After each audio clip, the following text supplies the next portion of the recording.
conto alla rovescia è partito, -5 al decollo delle lezioni fissate per il 14 settembre.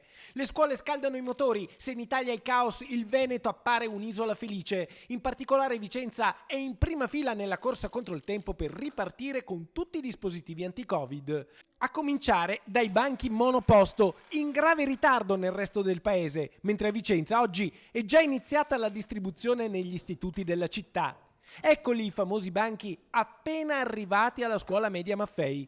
Uno per uno vengono montati attentamente e poi distribuiti nelle aule, rispettando la massima capienza e le distanze anti-Covid. Del Covid avremmo fatto volentieri a meno, se però c'è stato qualche piccolo respiro economico, utilizzandolo bene andiamo a fare del bene alle nostre strutture e ai nostri ragazzi. Lo Stato, per affrontare l'emergenza coronavirus, ha assegnato al Comune di Vicenza 520.000 euro per le scuole. Di questi, 170.000 euro sono stati utilizzati per rifare i bagni più vecchi.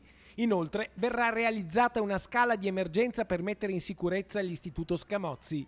160.000 euro serviranno invece per utilissime piccole manutenzioni. Andremo a sistemare porte, andremo a sistemare magari qualche lavandino, qualche situazione che c'era stata segnalata e che non aveva trovato risposta, ma che con questo investimento ci permetterà di intervenire e di farlo entro il mese di novembre. Insomma, si procede ascoltando alla base i genitori, le famiglie, i professori. 100.000 euro sono stati destinati da Palazzo Trissino alla sistemazione dei parchi gioco degli istituti, utili come aule all'aperto, e al taglio e alla sostituzione di 12 alberi.